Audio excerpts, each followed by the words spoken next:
that the letter carriers working for the U.S. Postal Service are being attacked while they're in the neighborhoods of the city of Chicago. Promising to speak to the Postmaster General as well as Chicago Police and the Cook County Sheriff's Office to better protect people on the job. Need something done, and I'm very grateful Senator Dick Durbin reached out to say, what can I do, Ms. Foster? I'm going to try to fill that carriers.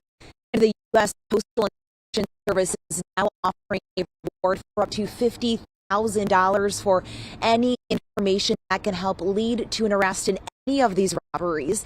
Meanwhile, we also reached out to Amazon. They say they're working on gathering more details for us to see if changes have been made to their delivery service. In Bronzeville, Stephanie Wade, ABC 7 Eyewitness News.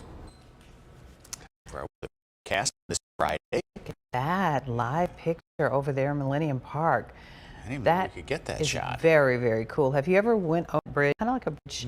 And is that Pritzker Pavilion too? Yeah, that's Pritzker Pavilion. Yeah. Yeah, and the colors tonight, something Beautiful. special. It's usually silver, so some lights are projected some lights on it tonight. Looks like a present, doesn't it? Right, Yeah, wrapped up see? a present. A ribbon. Maybe for the MLK weekend with the purple in there. That's nice. So, well, do you have a present for us, Larry? Yeah. So he's talking gifts. There you go. Right. I like that. It's Friday. That's our present. Right. Yeah. And I got a little sunshine for tomorrow. Okay. It's not going to be a lot of sunshine, but there'll be a little bit of sunshine. Temperatures are in the upper 20s to low 30s right now, so we're below freezing. And we've had off and on snow showers over in Indiana through the day today. Still some light lake effect there, but it's certainly been a blustery day, and wind chills are in the upper teens right now. It's going to be a cold night before the mid to low 20s. That lake effect finally starting to taper off. Just flurries come off the lake now. We might squeeze out some flurries, even some drizzle here across much of the area as we go deeper into the night. But you can see on Futurecast, some of these clouds will stick around overnight tonight, but temperatures drop into the mid to low 20s. Tomorrow we'll see temperatures in the mid 30s with a mix of sun and clouds. Then we'll warm Sunday. How about upper 40s again on Sunday? 47. It's going to be windy and cloudy, and then rain comes in on Monday for MLK Day, with temperatures still in the upper 40s on Monday. Got some rain and snow chances later next week. We'll talk about the timing of that coming up. We'll see you again in a few minutes. Larry, thank you. Crews demolishing a building partially collapsed, killing one man.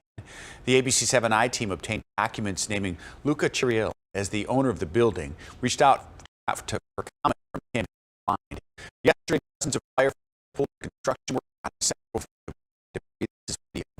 He was taken to the hospital at work where he died. These important buildings he's investigating. The Caris Postal after Wednesday's chemical fire. That fire is now out, and the company is cleaning up with oversight from the federal and state environmental protection agencies. EPA says there are no concerns about the air quality in this area. The cause of that fire is unknown, but investigators say it does not appear to be suspicious. And a fire that destroyed a building last night in suburban Schaumburg has rekindled. You're looking at video from Chopper 7 this afternoon. Firefighters have been watching hotspots all day. This was the scene last night. The building is divided into storage units. At this point, it's still not clear what started the fire, and no one was hurt. The trial of the man accused of killing two teens in Delphi, Indiana, not beefed. But during a hearing today, a judge said jurors will be brought in from another county. Attorneys for Richard Allen requested a change of venue given the high profile of this case. He's charged with killing Abigail Williams and Liberty German as they were hiking in 2017. Allen will be back in court February 17th to set a trial date. Mayoral candidate Jesus Garcia is laying out his public plan to succeed Mayor Lloyd Lightfoot. Garcia says he would fire Police Superintendent David Brown, calling his leadership ineffective. Garcia also wants to shift resources around in the police department to get more officers into the neighborhoods. We need to end this runaway crime. All of you understand it and have experienced how it has spread. We need a leader with the experience and relationships to bring our police and communities together to heal the rift of distrust. Garcia says he will also work to get the Chicago Police Department fully staffed. Governor Pritzker pushing back against the dozens of Illinois sheriffs who say they won't enforce the state's new assault weapons ban.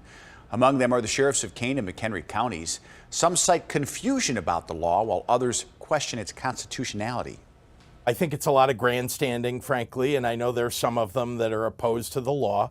But the fact is they've signed an oath of office to uphold and enforce the laws of the state of Illinois, and I expect them to do so. Law bans the sale, delivery, and purchase of dozens of assault-style weapons. Those who already own those type of weapons register them with Illinois State Police. And Governor J.B. Pritzker signing off on a new law that expands access and protections for abortions here in Illinois.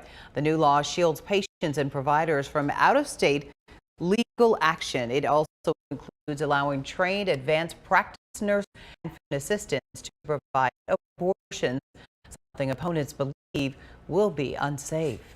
More than half the states in the country have forced people to travel here for care. If you're coming to the state of Illinois, you're basically receiving a back alley abortion. 14 states have banned abortion and many more have passed laws restricting it. Judge orders the Trump Organization to pay a $1.6 million fine for tax fraud.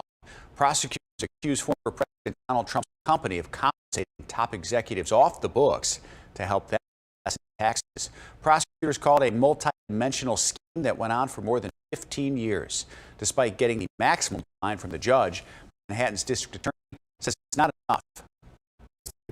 Pervasive fraud, bilking the taxpayers should be with stiffer penalties. So we're going to be working with our partners in Albany to have the law reflect what I think many of us see, particularly those who sat through the trial and saw the 13-year pattern of deep greed and misconduct laid bare. We should have stiffer penalty conduct like that.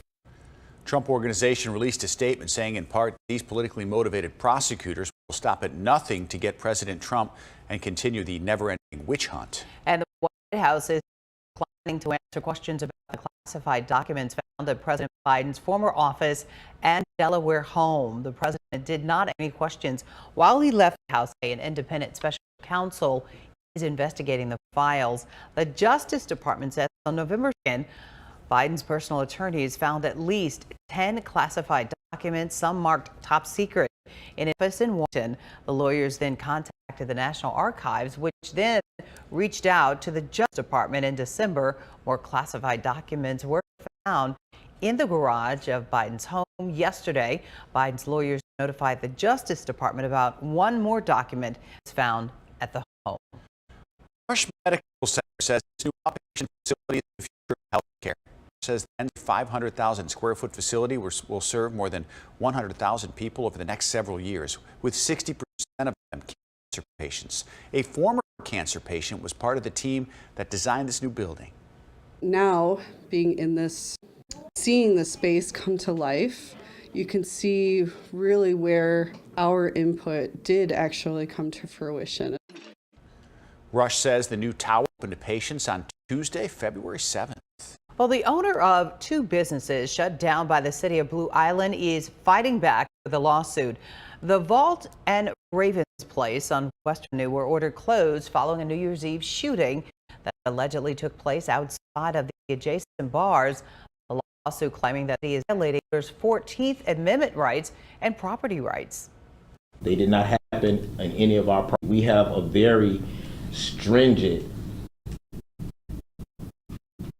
process that we send our patrons to when they come into our facility, and that was enacted by Blue Island.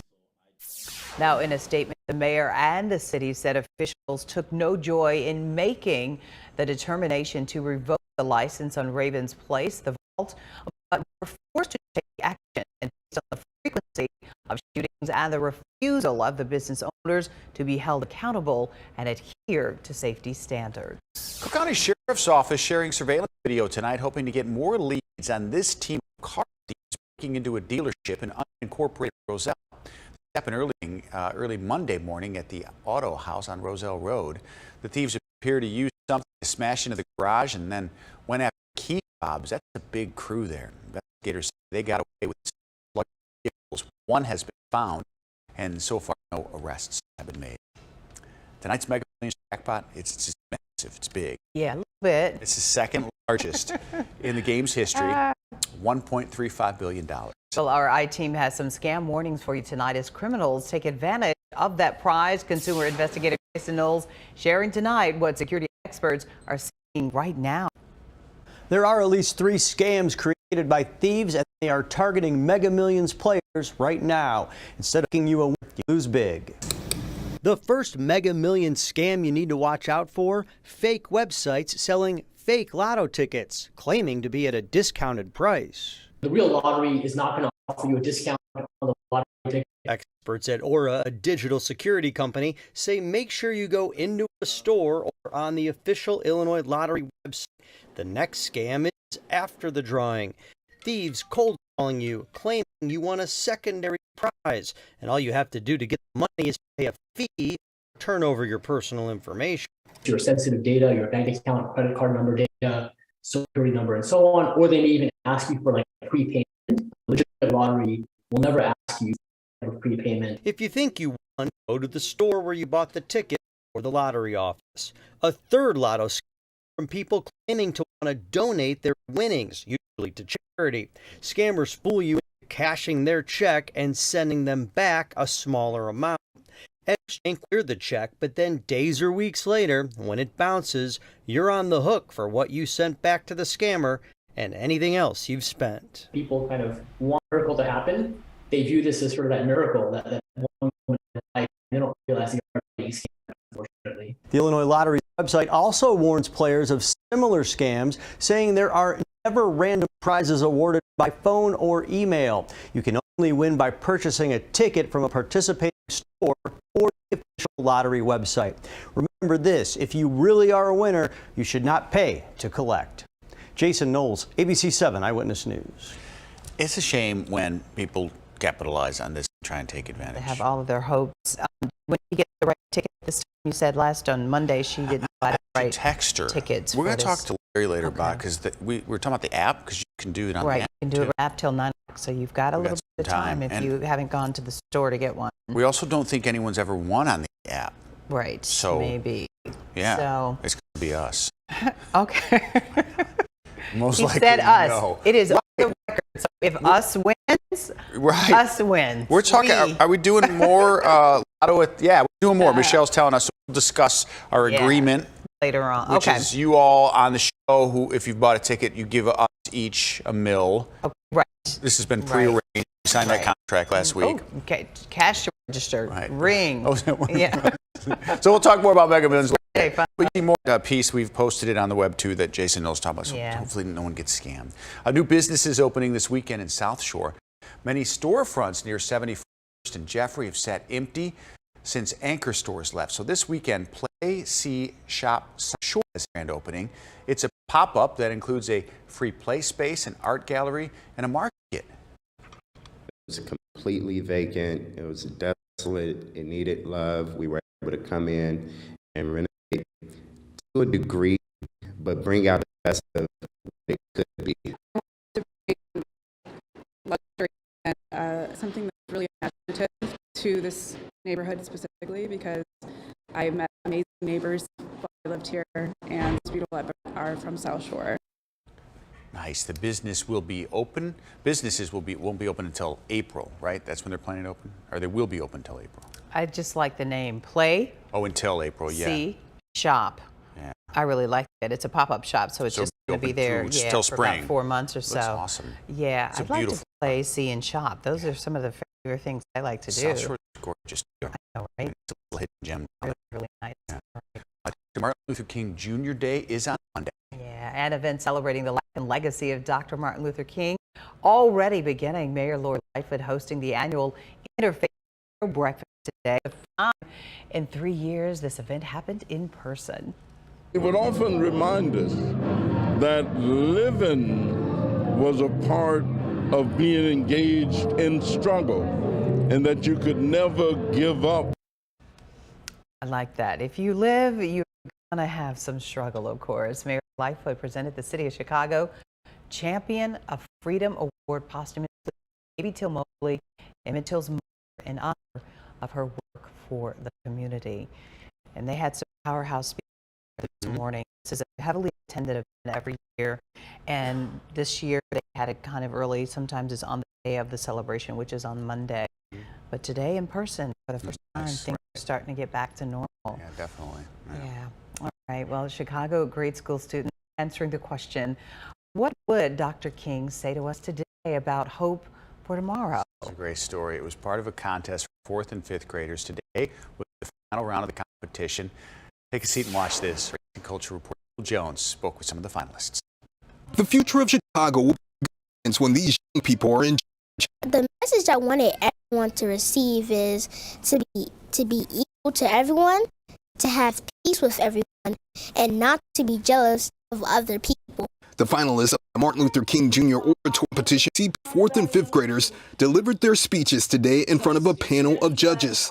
It wasn't really hard because I've been on multiple stages before. It's the 4th year for the oratory contest hosted by the law firm Foley and Lardner.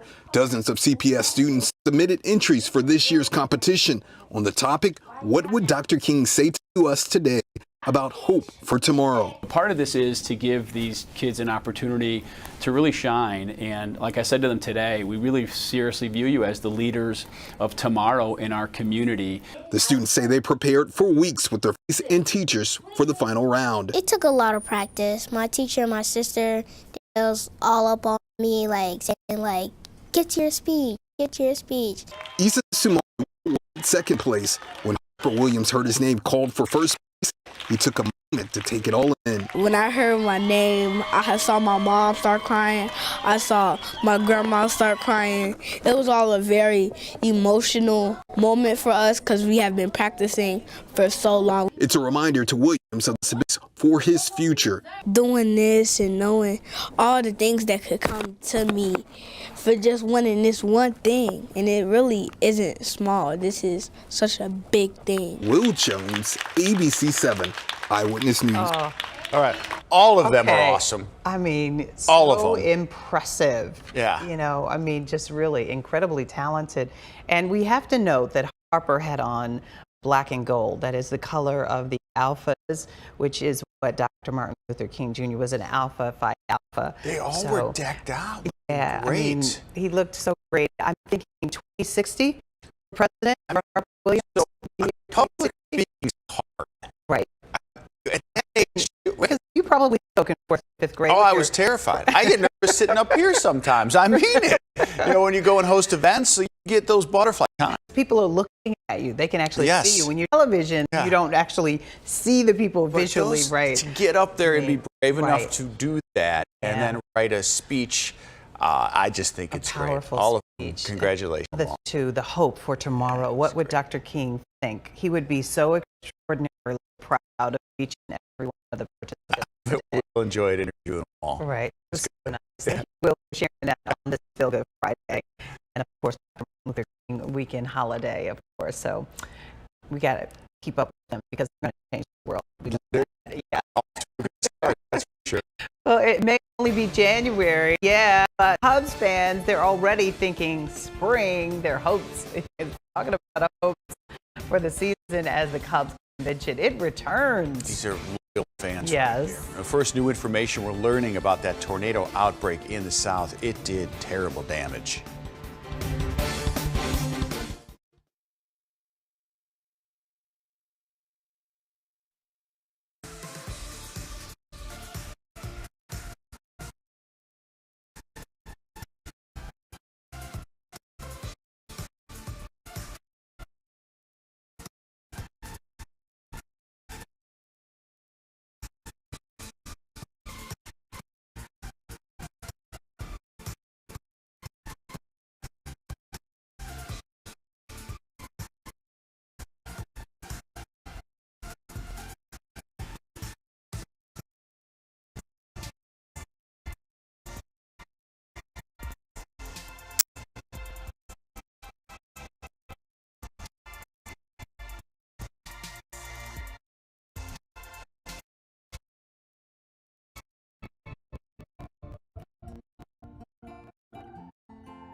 Deadly tornado outbreak across the South has killed at least 9 people.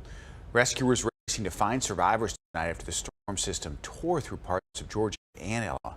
Massive twisters hit Selma, where officials say it was likely on the ground for at least 50 miles. Look at the damage. A state of emergency has been declared in Georgia, where a 5-year-old child was killed by a tree that crushed a car. Those storms were fierce. Yeah, they seem to go by quickly, always, and then just leave so much destruction and damage with deadly force behind. When you look at it, it just happens in a matter of seconds how quickly life can change. All right. Larry's here to talk about our forecast, but also you were watching that all week, and it got bad. Yeah, yesterday evening there was a line of storms that blew through Alabama, Georgia, produced all those tornadoes.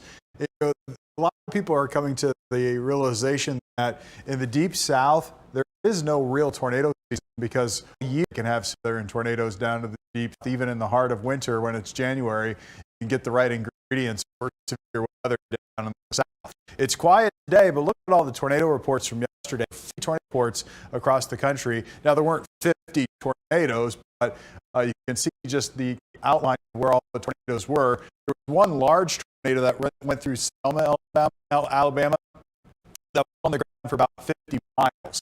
So these were some very large tornadoes. And even around the Cincinnati area, there were a couple of tornadoes yesterday. For us, this weekend, well, tomorrow's going to be chilly, just like today, with temperatures in the 30s, but I think we'll get some sunshine tomorrow, certainly more than what we saw today. Sunday gets cloudy again, and temperatures in the upper 40s. Monday for MLK Day, rainy and breezy with temperatures in the upper 40s. And then looking ahead to next week, Thursday's kind of the day where you kind of flash the alert sign for the possibility of some messy weather. Now, it's too early to tell if it's going to be rain or snow, but it looks like it may be a mixture of rain switching to snow during the day on Thursday. And depending on the track of that system, we could end up with snow, so something to watch. But we're at 28 degrees under clear skies, wind chill at 17 with northwest wind, 29 at Midway, 29 at the lakefront. Everybody's in the upper 20s, right around 30, although in Woodstock it's a little colder, it's down to 24. Wind chills in the teens right now, certainly not as earlier in the day, just enough of a breeze to drop those wind chills down into the teens. Still tracking a few flurries here across parts of northwest Indiana. These are coming in off the lake, but you can really see how things are drying up. And overall, the activity that we've seen today in Indiana, it's going to come to an end overnight tonight. We still have some clouds with us, and those clouds will stick around overnight. You can see on the bigger picture, we've got the north wind blowing from the lake.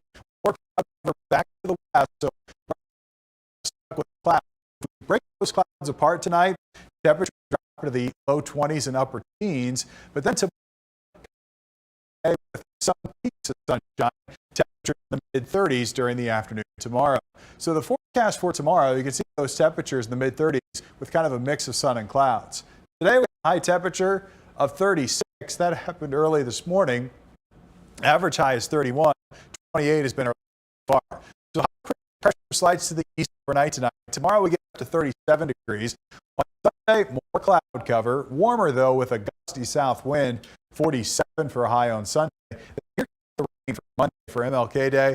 Look at that rain just pushing in during the morning on Monday. Rain will stick around through the midday hours, upper 40s by Monday afternoon.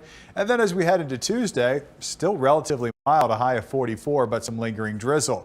And then as we head into Wednesday night and Thursday, here's the storm system that will bring us some messy weather for Thursday with that rain and snow possibilities.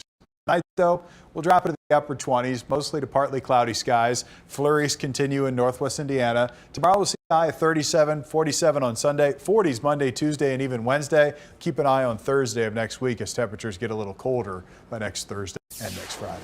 Okay. All right. We're in the middle of winter, though, but we're talking about the boys of summer. Yep. Because the Cubs convention, it is back. The event was canceled the last few years because of the pandemic. This year, fans, very loyal fans, lining up hours before the convention started in Groundhog. It's so exciting to be here, and you feel alive. It's like Christmas Day when you're 12 years old, or the first day of summer. It's a lot of fun. After a losing record last season, the Cubs are hoping to get back on track this year. We had a couple of years here where we had to really focus on the future of the team as opposed to the present, but we can shift our focus back to winning now. I'm a huge Cubs fan, Cheryl. You know this. Grew up on them. I right? grew up on the Cubs. Yeah. I watched them. I was at Game 7 with our crew covering it. The greatest assignment of my life, and not even close. This team is not good. Well, you don't know. They haven't lost one game yet. That's true. They're undefeated. Right, they are. They are in first place with the Cardinals. Right. They got some work to do. Got to be positive and hopeful. I mean, I like management. No. They gave all our players away. Like, and I don't say our, but like all the good players are gone from that team. Right. Well, that's what usually happens when you win a Super Bowl, when you win a world championship. They start to disperse because they're going to go places where they can make a lot more money. It didn't help. I mean, Jerry didn't break up the six-peat. I mean, they did eventually after that 6th title. The Bulls. Right. Well, they had 6 though. They did, right? You know what I say with fellow Cubs? We got one, and I'll probably go to my grave with only one. 100 years. Right. So you stick around for like 93 more years or something. Okay. So, hey, good luck to them. I think those fans are so loyal. They have a loyal base. I love it. I love how they dress up. And, you know, she said it was like Christmas. See? So we're excited. Right? Good day, definitely. Yeah. I'm celebrating 150 years of the Chicago Public Library. 150. Ahead tonight, the big plans the library has for the year. And remembering Lisa Marie Presley. The tributes are pouring in tonight. But first, an infamous drug kingpin arrested in Mexico. The I-Team looking into the connections to Chicago in our I-Team Insider segment.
The ABC 7 tonight with new details from the bloody and ongoing street warfare in Mexico following last week's major arrest of Ovidio Guzman, son of the infamous drug kingpin known as El Chapo. Investigative reporter Chuck Gowdy joins us tonight with more. Chuck? Rob, the Sinaloa drug cartel that supplies a majority of Chicago's street drugs has been a like father, like son operation for years, especially since Joaquin Guzman, the drug lord known as El Chapo, was put away for life in a U.S. prison, and his son Ovidio held some of his dad's power and wealth along with 3 of his brothers. Tonight, Mexican neighborhoods still littered with bullet casings as dozens of dead are in the wake of Ovidio's arrest. Ovidio Guzman, known as the Mouse, has been holed up since his 2019 capture and release here in Sinaloa, where the flow of fentanyl to the U.S. has continued unabated, taking thousands of lives in Illinois and coast-to-coast America. With fentanyl, for us, our #1 priority is the Sinaloa cartel. And, that's our focus. Unfortunately, the Sinaloa cartel is producing most of the fentanyl that comes into the United States. Last April, well before Chicago's DEA special agent in charge Robert Bell retired, he said the full press underway for all 4 of El Chapo's accused drug trafficking sons, as the I-Team first reported in late 2021, was Chapitos, as they're known. Each had fresh $5 million bounties on their heads by U.S. law enforcement, with special hotlines and dedicated email addresses with Chapitos information.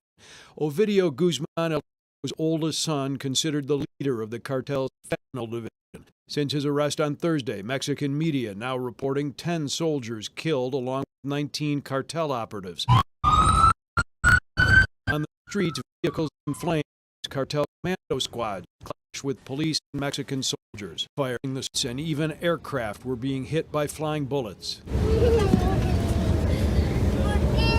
Passengers on this jetliner ducking for cover as gunfire hits the plane, with Mazatlan and Culiacan airports both shut down.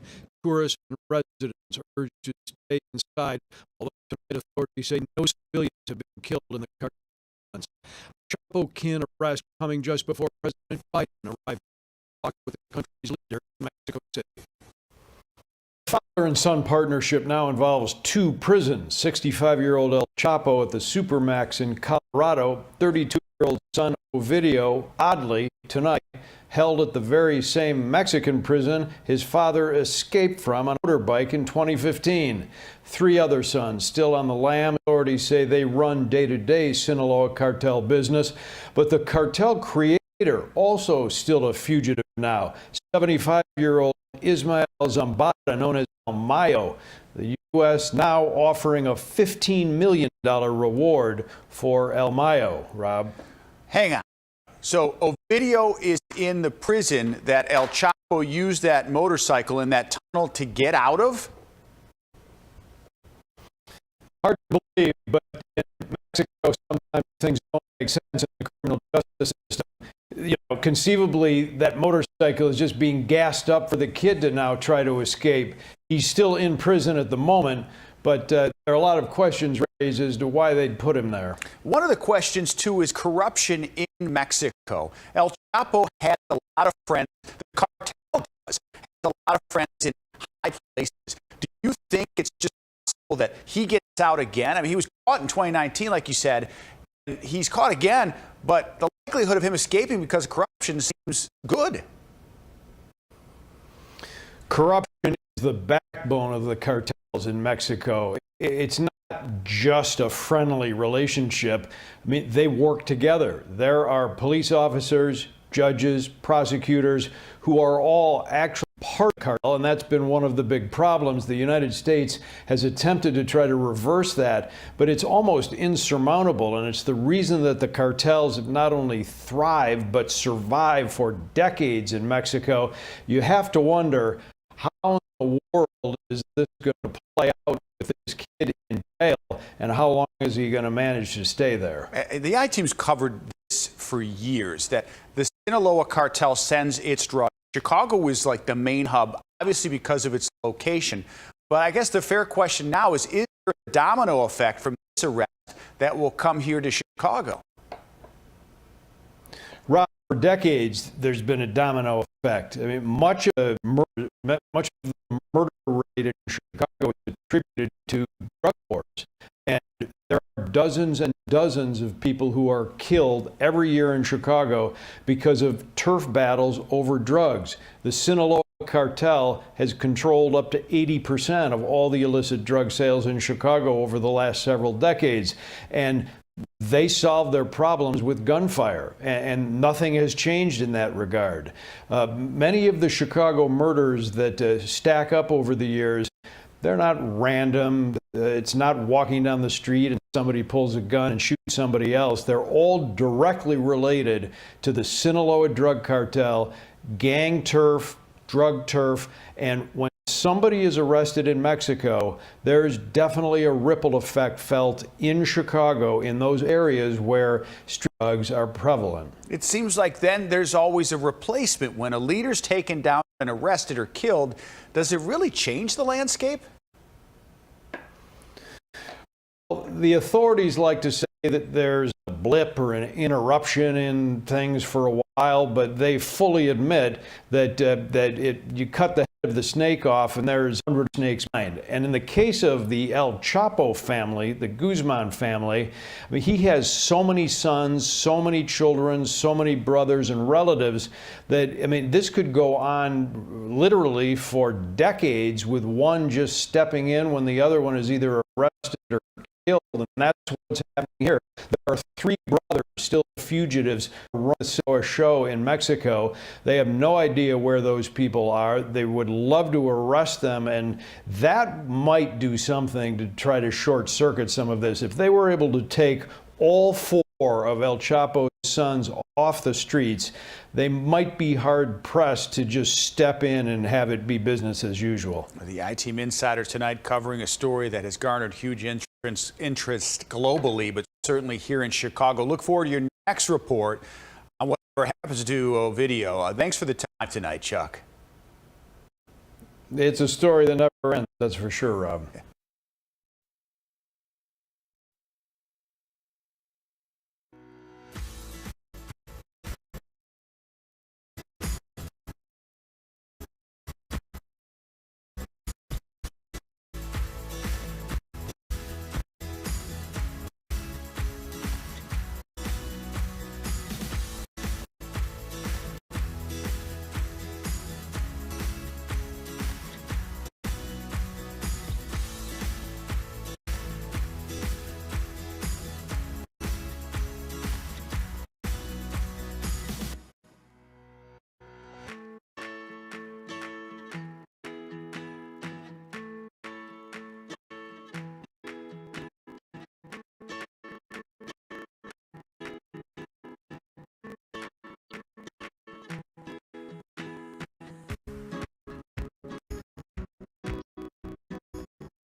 Lisa Marie Presley will be buried at Graceland, the famous estate of her father, Elvis. Become a gathering place for fans to mourn her shocking death.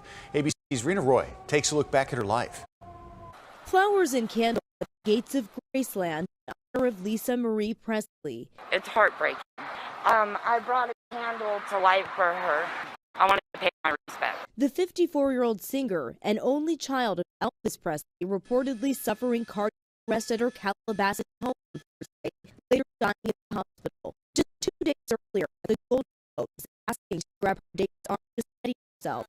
She told us what it was like seeing her father's life play out in a movie. I was mind blown, truly. I actually had to take like 5 days to process it because it was so spot on and authentic. She was only 9 when he died, becoming the sole heir of his estate, worth over $100 million at the time, on her 25th birthday. Presley sharing her memories of Elvis with ABC's Diane Sawyer. Did he want you to sing? Did you ever? Oh, yeah. He always wake me up to sing in the middle of the night, get on the table and sing. Presley later putting that musical talent to use, releasing 3 albums of her own. Sort of making my own thumbprint, fingerprint in my own way with music has been very calming. She was open about her struggles with addiction, entering rehab several times, most recently in 2016 for prescription painkillers. It was 4 times first to musician Danny Keough. They had 2 children before divorcing in 1994. 20 days later, she married Michael Jackson. He said, "What would you do if I asked you to marry me?" And I said, "I would." She also married Nicolas Cage and finally Michael Lockwood, dad to their teenage twins. Presley has said she wanted to be remembered first and foremost as a good mother. Her mother, Priscilla, telling People magazine she was the most passionate, strong, and loving woman I've ever known. Rena Roy, ABC News, New York. It is just so sad and tragic, and today many celebrities expressing their sadness over Presley's death. John Trevetting called you, but I know I'll see you again. Tom Hanks, who was in the movie Elvis, released a statement with his wife Rita Wilson. They say they're absolutely heartbroken. We'll take a quick break and we'll be right back.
This year, the Chicago Public Library celebrates its 150th anniversary. And many activities and events are planned throughout the year. So joining us tonight on this Feel Good Friday to celebrate is Commissioner Chris Brown. Welcome to Golden Hour of Power. Yes. Thank you for having me. Yes, Sure. Libraries have changed our I'm telling you. lives. All Yeah. right. So let's start there, Chris. What is the importance of the library system in Chicago and right in your own neighborhood? Well, I think everyone in Chicago has a library story, and that has a lot to do with the fact that we are a connector in every neighborhood, 81 locations across our 77 neighborhoods. And it's really about having that walkable access right in our neighborhoods. As the largest provider of free early literacy, the largest provider of free broadband in the city. And so I think we are a connector for resources for learning and reading and really enjoying culture in our city. Our producer, Michelle, is a huge fan of the library. She was the first on the list for Prince Harry's in her community. She takes advantage, as so many others do, but this system has evolved a lot over the years, even from when we were all kids. I mean, it has changed so much. Tell me about how the system's evolved. Well, when you go all the way back to 1873, our first library location was in a water tower after the Chicago area. And as you can see right there, the Cultural Center was also one of our main locations, all the way to Harold, Washington, really leading us to build the largest central library in the United States. And now Lori Lightfoot, leading us in 2019 to remove late fees for all library card holders, and during the pandemic, adding Sunday hours in every neighborhood. So, Commissioner Brown, I have to shout out to the Whitney Young Library on the South Side and the Carter G. Woodson Library.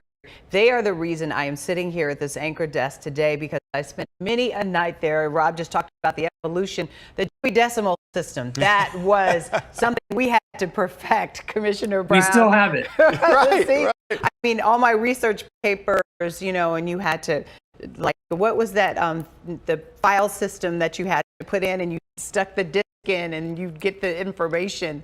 I mean, massive research. We didn't have the Google back then, you know, so research papers and all of my, and I went there so many nights after school because it was a quiet place to study and to write papers and to learn a lot. So I think everybody, like you said, has a library story, Commissioner Brown. So tell us about how we're going to celebrate 150 years.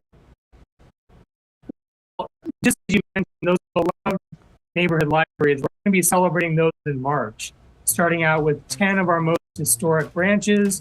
We're going to be putting up exhibits and historical photos that allow the delve into the history of Chicago Public Library. And then in June, because we all love a birthday party, and this is our Chicago Public Library birthday, we're going to be hosting birthday parties in each of our 81 locations across our city, convening families, kids for fun activities to get back in touch with their neighborhood library. And we're also extremely excited. In June, we're also going to be launching our first podcast in partnership with the award-winning podcast producer that tell some of those incredible stories. As you mentioned, your own story, we have a number that are also just really inspiring moments of our Chicagoans. I think we're all familiar with Chance the Rapper, our renowned U-Media program for out of school time to support youth and building those digital skills and becoming MCs. And that was one of the places that he open mics where he recorded mixtapes. And we're just thrilled to be able to tell stories like that that are emblematic of the experiences we've all had. It's so much more than just books. Commissioner Chris Brown from the Chicago Public Library. Join us again when the celebration starts, will you?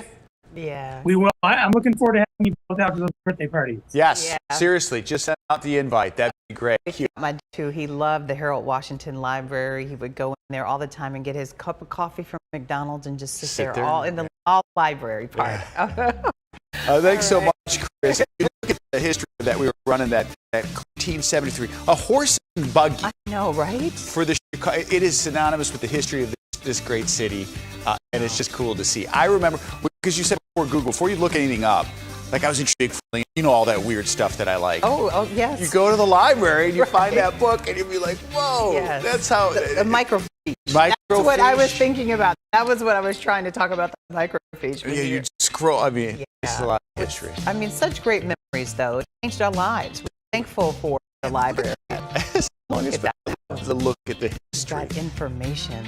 Up next, we are talking all things Friday the 13th. Oh, do we have to? We're doing it. Okay, well, that includes a Taylor Swift connection. Yes. Plus her big surprise for fans at a concert last night. Ooh, I love this. It's a good day, Cheryl. It's a good It's a great day. Okay. Lucky 13.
Day.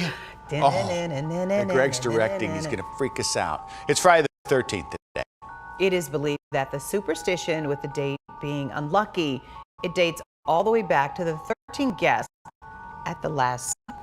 I seriously did not know that. Ooh. Today, No. we're going to share some Friday the 13th fun facts. Friday funnies. We're- Friday funnies. First, NASA says a large asteroid will fly close to Earth on Friday the 13th, but not until April 2029. That's a graphic. That looks pretty close. I know this music is kind of scary. Shoot those things out of the space now, though. We No. did that test run, remember? See, and you have We're friends at NASA, so. I do. Well, there is a word, though, for people who are afraid of Friday the 13th. I'm glad you have this. All right, it's a fear of Friday the 13th. Here we go. Trypophobia. Why does Giving trypophobia. Why does it have to be like that? What? That word, Wrong word. You know, the Latin for derivative of scared. Right. But you see all those other consonants before and it? Paranormal. So Just making stuff up. No, I'm not. I'm not. Okay, right. But I believe you. There's try it. Scandinavian in there. There's Tria. There's a Deca. I'll Deca when you try it. Right. No, that's something to say. They saw that today. Like, did you know Paranormal, but paranormal, that's probably part of it. The para and the phobia, the beginning and the end, and that in between stuff is, everything is based on, Latin words, the derivative words, so para and phobia. And a lot of other stuff, skibbies and decks. Celebrities born on Friday the 13th. Did you know this? Include Darius Rucker, Mary-Kate Ashley want to be you. The Olsen twins and Julia Louis-Dreyfus. Great people. Those are all great people, so, and of they course. seem nice. I'll tell you, my daughter was born on Thursday the 12th. Ooh. Next day was Friday the 13th. There was no one in the hospital that next day because there were no scheduled births because nobody wanted to have their baby on Friday the 13th. Yes, but we had the whole hospital to ourselves. Right. The nurses were like all helping us and everything. The princesses arrived. Yeah, you had like 10 nurses working with you. Yeah, they had nothing else to do. We'll check on the Maoris. So. Yeah, there they are. See? So, hey, Taylor Swift turned 13. on Friday the 13th. See, I think that is all good. Yes. That's so good. Speaking of Taylor Swift, she surprised fans last night. That means that, they were playing in London, and you know what? She showed up at the end of the show and performed.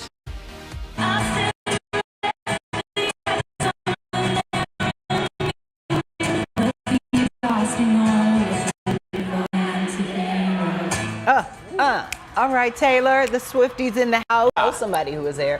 Swift played Anti-Hero. That's her big hit off of her new album, Midnight. You recall, we've been talking about this Midnight album for the longest. Yeah. This is believed to be the first time she performed this song in public. And she is so talented. On Friday the 13th.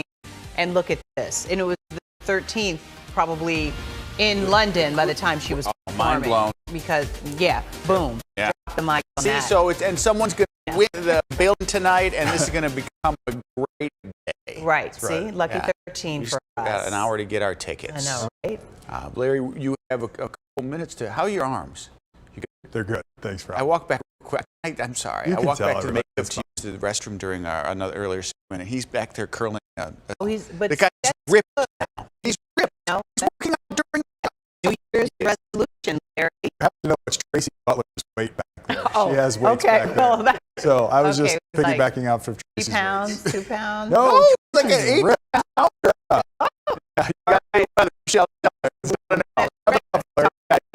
Strong man.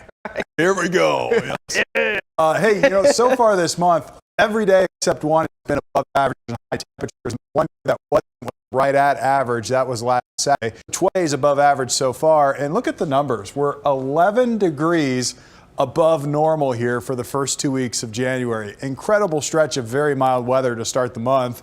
We're going to stay mild through the weekend and even early next week. Right now it's 27 degrees. Wind chill though at 15 with still a breezy north wind. Everybody's in the upper 20s to around 30 degrees, 30 in Valparaiso, 28 right now in Midway.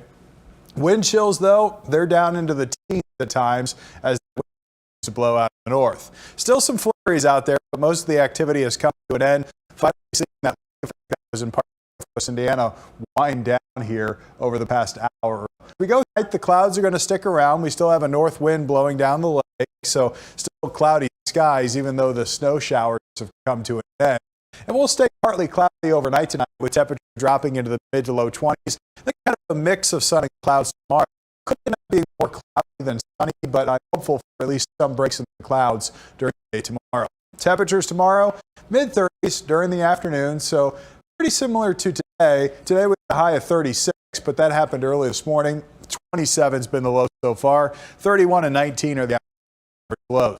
So high pressure slides to the east overnight tonight, during the day tomorrow. We'll climb into the upper 30s tomorrow. Get on Sunday. We'll got to cover gusty south winds with a high of 47 on Sunday. Then here comes the rain for Sunday night into Monday morning. MLK Day will feature off and on rain showers in the morning. It'll start to taper off later in the day, but still kind of a soggy Monday for us. And then on Tuesday, still some pockets of lingering drizzle with temperatures remaining in the 40s on Tuesday. But here's the system to keep an eye on for next week. Starting Wednesday night into Thursday, we could have some messy weather rolling in. May start with rain, then switch to snow during the day Thursday. But tonight, temperatures drop into the 20s, mostly to partly cloudy skies. Still some flurries, especially in northwest Indiana. 37 tomorrow, 47 on Sunday, 48 on Monday. Then we'll stay in the 40s for Tuesday and Wednesday.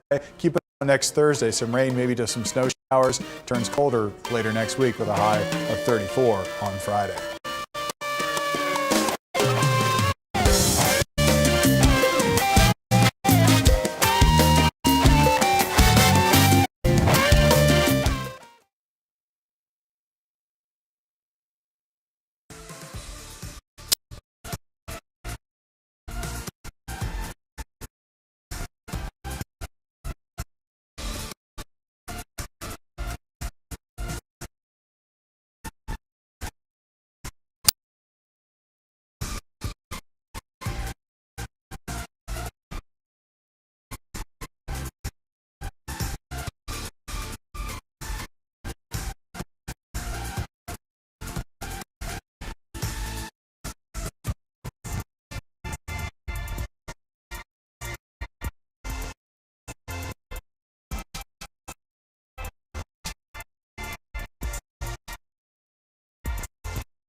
Second largest Mega Millions jackpot tonight, $1.35 billion. This will be the night we have the winning numbers on Eyewitness News in town. You read them. Yes. Drum roll, please. Thanks for joining us all week long, everybody. Have a great holiday weekend, and we'll see you tonight at 10 on 8/7.